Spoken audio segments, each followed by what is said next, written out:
बिस्मिल्लाहिर्रहमानिर्रहीम। रब्बिश्रह ली सदरी व यस्सिर ली अमरी वहलुल उक़दतम मिन लिसानी यफ़क़हू क़ौली। डियर स्टूडेंट्स, अस्सलामु अलैकुम। उम्मीद है आप सब खैरियत से होंगे।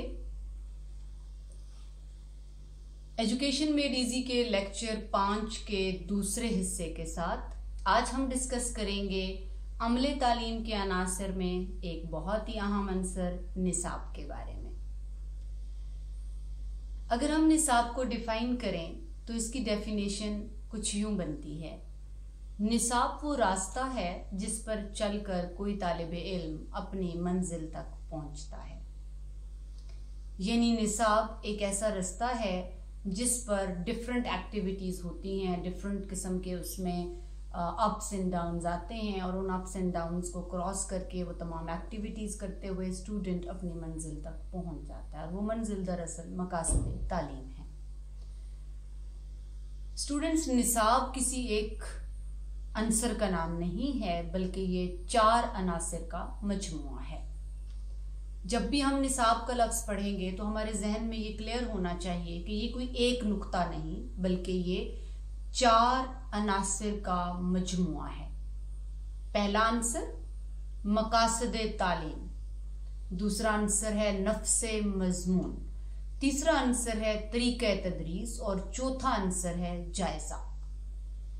हम 1 बाय 1 इनको डिस्कस करेंगे तो आप बहुत आसानी से निसाब के टॉपिक को समझ जाएंगे। सबसे पहले बात करते हैं मकासद तालीम के हवाले से। मकासद तालीम किसी भी कौम की ज़रूरियात और तकाज़ों को कहते हैं। यानी कोई भी कौम अपनी अगली जनरेशन के अंदर कौन सी महारतें देखना चाहती है, किस एटीट्यूड का मालिक होना चाहिए उस नस्ल को, और उसे कौन सी मालूमात, कौन सा इल्म फराहम करना चाहिए, ये किसी भी कौम की ज़रूरियात और तकाज़े होते हैं। यानी किसी भी कौम ने ये फैसला करना है कि वो अगली आने वाली नस्ल को किन खूबियों का मालिक देखना चाहती है, और ये किसी भी कौम के तालीमी निज़ाम को टारगेट्स दिए जाते हैं कि आप आने वाली नस्ल को इस अंदाज से तैयार करते हैं। दूसरा हमारा जो नुक्ता है वो है नफ्से मज़मून।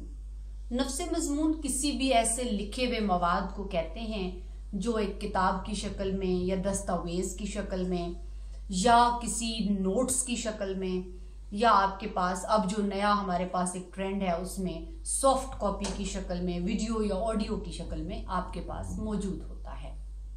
और ये नफ्से मज़मून हमेशा बनाया जाएगा इस नुक्ते को मद्देनजर रख के कि हमारे जो मकासद तालीम हैं, जो कि हमें मिल चुके हैं, उन मकासद तालीम तक हमें कौन कौन से जो नॉलेज के पीसेज हैं वो हमें पहुंचा सकते हैं। कौन सा ऐसा इल्म है, कौन से ऐसे तजर्बात हैं, कौन सी ऐसी एक्टिविटीज हैं जो करवा के हम अपने बच्चे को उन मकासद तालीम तक पहुंचा सकते हैं। तो आम तौर पे नफ्से मजमून आपको किताबी शक्ल में नजर आता है। अब ये अल्फाज की शक्ल में भी हो सकता है, ये डिजिट्स की शक्ल में भी हो सकता है, ये ग्राफ्स, मॉडल्स, पिक्चर्स की शक्ल में, डायग्राम्स की शक्ल में भी हो सकता है। जिस तरह का कोई सब्जेक्ट होगा उसके अकॉर्डिंग उसका नफ्से मजमून बनाया जाएगा। तो नफ्से मजमून बनाते हुए हमें बहुत सारी बातों का ख्याल रखना होता है। ना सिर्फ ये कि हम अपने मकासद तालीम पूरे कर लें, बल्कि हमारी जो नज़रियाती बुनियादें हैं तालीम की, यानी हमारा नज़रिया है, वो भी उसमें सेव किया जा सके, हमारी रिवायात और कल्चर भी उसमें सेव किया जा सके, हमारी लैंग्वेज भी उसमें स्ट्रेंथन हो, हम अप टू डेट नॉलेज दे रहे हों, दुनिया के साथ हम compete कर पा रहे हों, और उसके साथ साथ हम अपने मुआशरे के अंदर एडजस्ट करने वाले अफराद तैयार कर पा रहे हों। तो नफ्से मजमून पे आगे भी नफ्सियाती बुनियादें, और जब हम अमले तालीम की बुनियादें पढ़ेंगे तो इसमें डिटेल से बात हो जाएगी। इस वक्त आपका ये समझना ज़रूरी है कि नफ्से मजमून होता क्या है। तीसरी चीज़ जो कि हम यहाँ डिस्कस करने जा रहे हैं वो है तरीक़ा तदरीस। तरीक़े तदरीस यानी पढ़ाने का तरीका।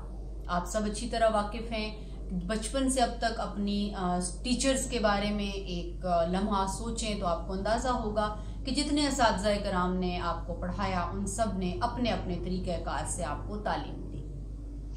डियर स्टूडेंट्स, तरीक़ा तदरीस एक बहुत अहम अमले तालीम का नुक्ता है और हम अपने असातिज़ा के हवाले से जब भी डिस्कस करते हैं तो हमारा पहला कंसर्न ये आता है कि उनका तरीक़ा तदरीस क्या है, यानी वो किस तरीके से पढ़ाते हैं। दुनिया में बेशुमार तरीके मौजूद हैं पढ़ाने के लिए और हर सब्जेक्ट को पढ़ाने का अलग तरीका हो सकता है, हर उन्वान को पढ़ाने का अलग तरीका हो सकता है। जब हमारे टीचर्स अपनी ट्रेनिंग्स करते हैं, चाहे वो प्री सर्विस ट्रेनिंग्स हो या इन सर्विस ट्रेनिंग हो, तो इस बात पर सबसे ज़्यादा ध्यान दिया जाता है कि उनको मतलूबा तरीक़े तदरीस सिखा दिए जाएं। जितने इफ़ेक्टिव तरीक़े तदरीस होते हैं, नफ्से मज़मून उतने ही बेहतरीन तरीके से स्टूडेंट तक पहुँचता है। यानी तरीक़े तदरीस वो चीज़ है जो नफ्से मज़मून आप तक पहुँचाने का ज़रिया है। इसी तरीक़े तदरीस के अंदर मुख्तलिफ हिकमतें हैं जो कि एक टीचर इस्तेमाल करता है और आप तक वो नॉलेज या वो मालूमात पहुँचाता है।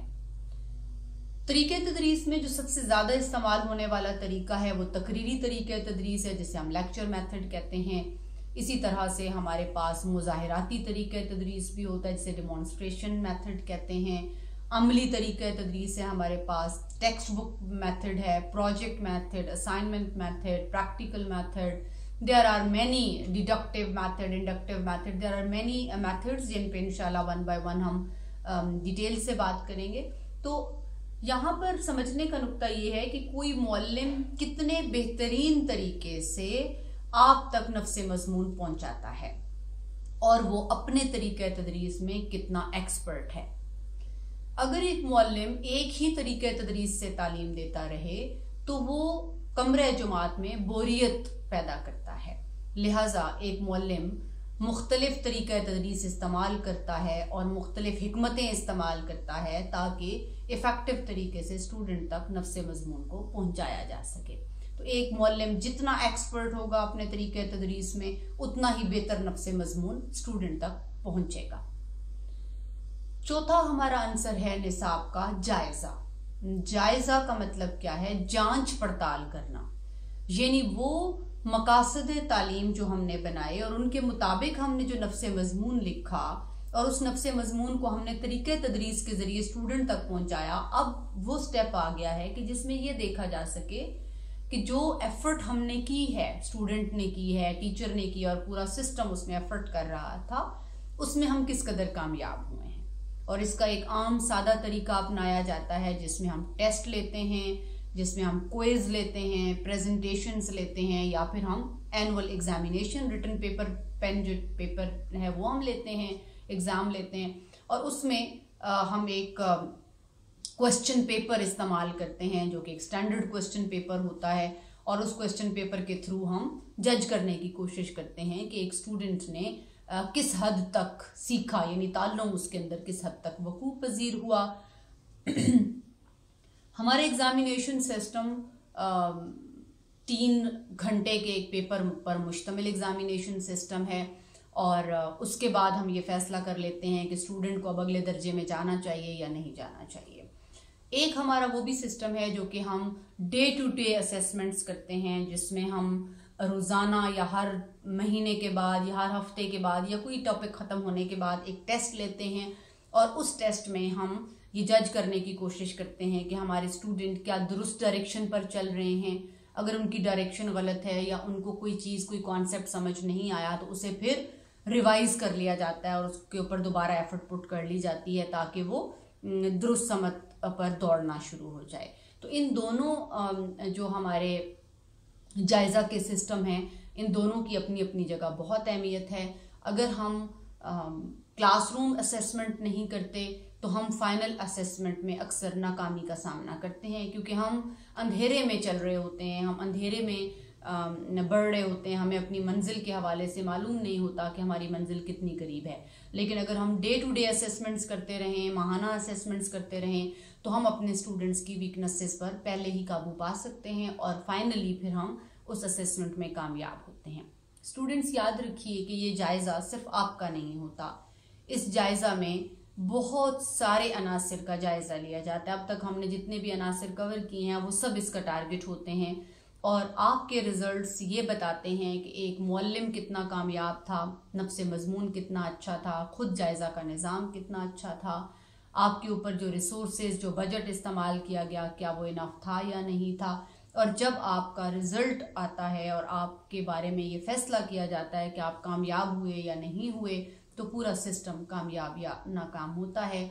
और उसके बाद फिर मज़ीद डिसीजंस किए जाते हैं कि अगर तो हमारे मकासद तालीम में कोई प्रॉब्लम है तो उनको रिवाइज़ किया जाता है, अगर नफ्स मजमून में कोई प्रॉब्लम है तो नफ्स मजमून के ऊपर दोबारा एफर्ट लगाई जाती है, अगर हमारा तरीक़ा तदरीस नाकाम है तो मुअल्लिमीन को दोबारा से ट्रेनिंग देने की कोशिश की जाती है, और अगर हमारा जायज़ा का निज़ाम प्रॉब्लम्स का शिकार है तो उसके मसाइल को दूर करने की कोशिश की जाती है।